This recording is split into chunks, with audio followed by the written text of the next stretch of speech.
Have you ever looked at a stock chart and thought, this company looks promising, but then paused wondering, how do I evaluate this thing before I invest in it?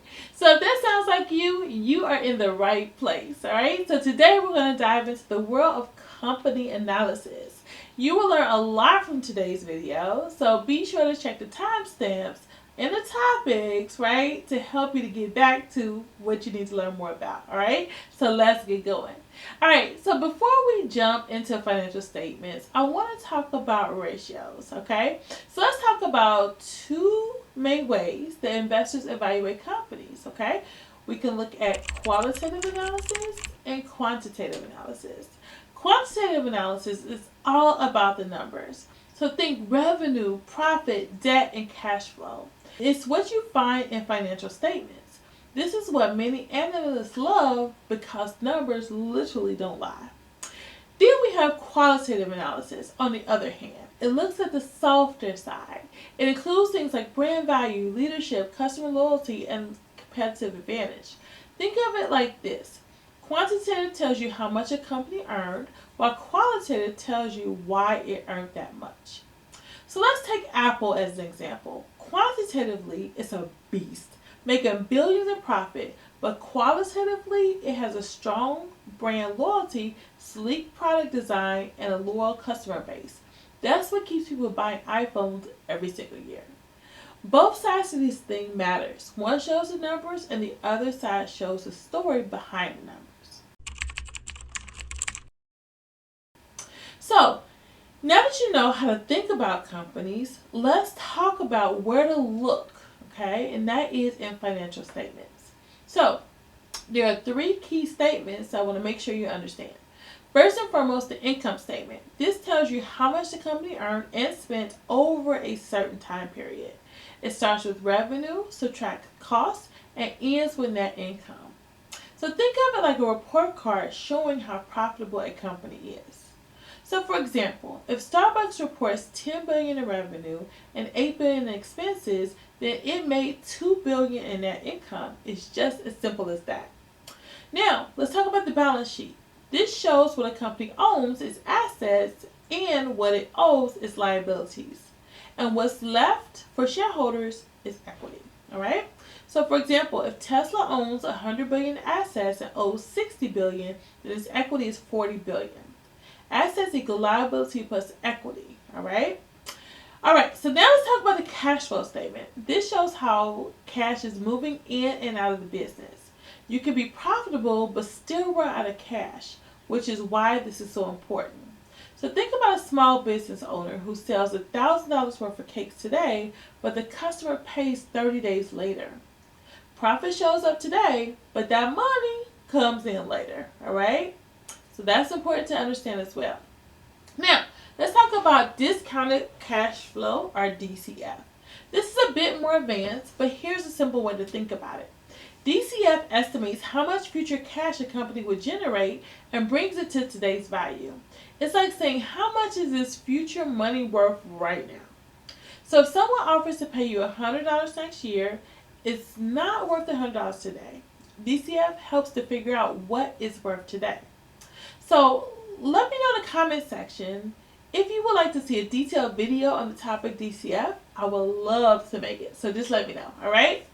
So once you've got the basics, let's go over 5 simple but powerful ratios that investors literally use all the time.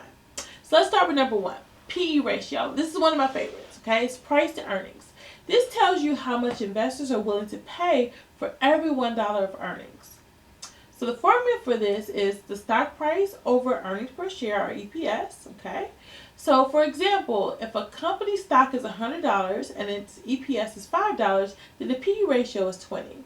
That means that people are paying $20 for every $1 the company earns. Now we also have the PEG ratio, okay? Price to earnings growth. Now this improves the PE ratio by adding expected growth, okay?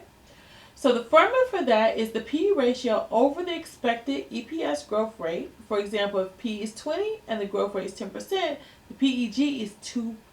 Okay? So We also have price to book. This compares the market price to the book value, assets minus liabilities. It's useful for asset-heavy companies like banks. So, for example, if a bank stock is $50 and its book value per share is $25, then the price to book is 2. It's trading at twice its book value. Okay. We also have return on assets, which shows how efficiently a company uses assets to generate profits.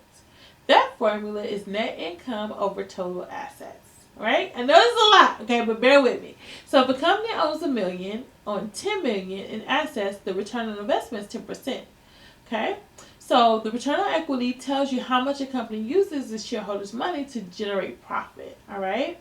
So lots of information. I encourage you to use websites like Investopedia, and they'll break all this stuff down for you, all right? So, if you want to understand how to read stock info, Yahoo Finance is a great resource, all right? The website is finance.yahoo.com, and type in the company's name or ticker symbol. Let's use Apple, for example. Their ticker is AAPL, okay? At the top, when you open it up, it'll say the current stock price. This is the price for one share right now. And it'll also show you the previous close, where the stock closed at yesterday. It will show you the open, the price where the market opened today. It will also show you the market cap, the total value of all the company's shares. It tells you if a company is a big cap, like a large cap, like Apple, mega cap, mid cap, or small cap, all right? P/E ratio tells you how much investors are paying for every $1 of the company's earnings. So I explained this earlier in this video. The dividend yield, listen, is my favorite, okay? If the company pays dividends, this tells you how much you get in return each year as a percentage. You'll see how the company is moving over time, all right? So these are great for spotting trends. The charts within the platform is also really good. So check out also the stock charts. Those are really good for spotting trends. So if you see a downtrend, it could be a buying opportunity or a red flag depending on the company's situation. You can also check out the financials tab. So here you'll find income statements, balance sheets, and cash flow statements. All right, so that is a really great way to understand a company's financials. So, how do you know if a stock is worth buying? I get this question all the time. So first, qualitative analysis. Look for the story behind the company. What does it do? How does it make money? Is it solving a real problem? Does it have a competitive edge? Then quantitative analysis is the numbers. Earnings per share, okay, or EPS, revenue growth, debt levels. These matter because numbers reveal the truth behind the story. Yahoo Finance has an analysis and a statistics tab. Use them. Look for revenue trends, profit margins, and growth projections. Also, check our recent news articles linked to the stock page as well. News can affect the stock's price short term, but consistent earnings and innovation are what make stocks win long term. Also, we want to compare competitors. So if you're looking at Apple, right, check to see how it stacks up against Microsoft or Samsung. Who's growing faster? Who's more innovative? Another tip, use stock screeners. Yahoo Finance has one, and so do other platforms. You can set filters like P/E ratio, the sector, the market cap, or dividend yield. This helps you to discover literally some hidden gems, all right? So, now that you know how to read and research stocks, how do you manage your portfolio? So first and foremost, we gotta diversify, all right? Don't put all your money into one stock or even in one industry. Mix tech, healthcare, finance, and maybe some ETFs in there too. Secondly, know your goal. Are you investing for a year or are you investing for 10 years? Okay? That affects what stocks you choose. If you are a long-term investor, think big, okay? Also, we want to make sure we set realistic expectations, okay? So, let's break this down. When the economy is strong, stocks tend to rise. Consumer spending increases. Companies report better earnings, and your portfolio might look phenomenal, okay? But remember, markets go in cycles, okay? So when the economy slows down, some stocks could drop, okay? Companies may cut costs or lay off workers, But that's not always a bad thing. Some companies thrive in tough times. So think of dollar stores or utility companies. Recession or not, your focus should be on quality. Companies with strong balance sheets, consistent cash flow, and low customers tend to survive any storm. So be sure also to track your portfolio regularly, but not obsessively. All right, we ain't gonna be tied to this all day. All right, and once a week is enough. Ask this question to yourself: are my investments aligned with my goals? Am I concentrated in one sector? And here's a golden rule: do not panic sell. Market dips are normal. What matters is the long-term trend. All right? So, you may be wondering, what is the future of stock market investing, especially with all the things that's going on? Okay? Where is the market headed right now? Okay? The future of investing is being shaped by, of course, our government, technology, global events, and an evolving investor behavior. With the rise of artificial intelligence, robo-advisors, and algorithmic trading, investing is becoming more automated as well as accessible. And I think that is phenomenal, right? More people who can do this, the better. Okay? So platforms like Robinhood, Webull, Fidelity now offer commission-free trading, real-time data, and easy-to-use interfaces. Another trend, ESG investing, that's environmental, social, and governance. More people want to invest in companies that align with their values. So think Tesla, not any tobacco companies, right? Also, fractional investing is opening up opportunities. You no longer need thousands of dollars to buy a share of Amazon or Google. You can start with as little as $1 if you want to, right? But despite all these innovations, one golden rule remains unchanged: long-term investing works. Markets are going to rise, they're going to fall, but staying invested consistently, adding to your portfolio, and letting compound interest work its magic has proven to build wealth over time. So while the tools and trends may change, the mindset and patience and discipline still rules. Okay? So let's talk about some terms for stock market beginners. Okay? So let's be real. The stock market lingo can sound like another language. But don't worry, I got you. I got you. So number one, owning a piece of stock. Okay, let's go with stock. So a stock is owning a piece of a company, like a tiny ownership of Apple. That's your stock. Okay, so number one, so stock. It's owning a piece of a company. Number two, a share is just one unit of that stock. Think of it like one slice of a pizza. Number three, a dividend is when a company shares some of its profits with you, which is pre-money. Yes, please. Also, a bull market is when the market's going up and everybody's feeling good. A bear market is when it's going down and people start freaking out. Your portfolio is your collection of investments, like your Spotify playlist, but for your money. Diversification, not putting all your eggs in one basket and spreading your money around to lower your risk. Blue chip stocks are big stable companies. Think Apple, Microsoft, Coca-Cola, the OGs. An IPO is the initial public offering, when a company goes public and you can buy its stock for the first time. Market cap, which is the total value of a company. Price per share times the number of shares. Boom. And the P/E ratio is the price to earnings ratio. It helps you know if a stock is overpriced or if it's a hidden gem.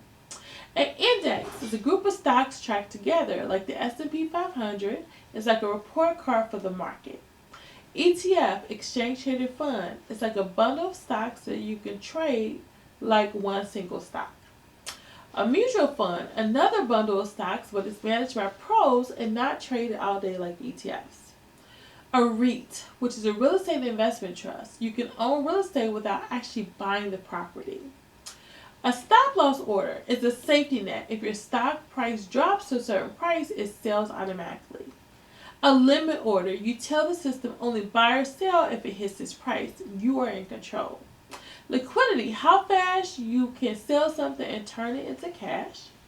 Volatility, how wild the price swings are.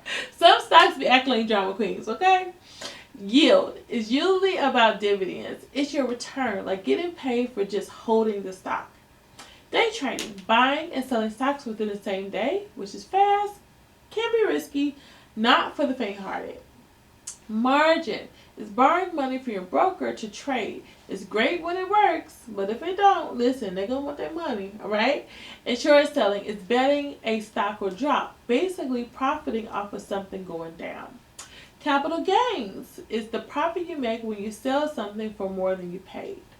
And compound interest, interest on your interest, is how money grows on autopilot over time. So listen, you don't need to memorize all of these right now, but the more familiar they sound, the smarter and more confident you'll feel every time you open up your trading app. Also, if you want a detailed video on these terms, let me know in the comments. Okay, so now let's talk about some of the most difficult asset classes to trade. Not all investments are created equal, okay? Some are easier to understand, buy and sell. Others, not so much. So real estate, while it's popular, it's illiquid. It takes time to buy and to sell it, and comes with taxes, maintenance, and sometimes tenant issues. Commodities like oil, gold, and wheat, these are heavily influenced by global supply and demand, politics, weather, and speculation. Trading them requires serious market knowledge and can be very risky. Cryptocurrencies, they're volatile, unregulated, and impacted by sentiment more than fundamentals. One tweet can send a coin literally soaring or crashing. Private equity and venture capital. So these are not even on the public markets. You need big capital, long holding periods, and access to deals. You can also invest in collectibles, art, wine, vintage cars. This looks fun, but hard to price, hard to sell, and can be very subjective. So if you're a beginner, it's smart to start with traditional stocks, ETFs, or mutual funds. They're easier to research, more liquid, and they're regulated. So there you have it. There you have it. A full tour through how to evaluate companies, read financial statements, make smart investment decisions, and understand the language of these stock market streets. So now it's your turn. Take what you've learned today and start exploring. Open Yahoo Finance, dig into a company's profile, look at the numbers, and try out some of those key ratios. This isn't about rushing. It's about building knowledge, literally step by step. So if this video gave you some clarity, go ahead, hit that like button. It tells the algorithm that you want more content like this. All right, so let me know. Also, if you're serious about learning how to invest the smart way, make sure you subscribe and turn on notifications. I'm going to be breaking down complex finance topics into simple conversations just like the one we had today. So drop a comment below and let me know what's one stock you're curious about researching right now. Okay, I would love to know. So remember, investing is a journey, not a sprint. So let's grow together. Thank you so much for watching. I'll see you in the next one.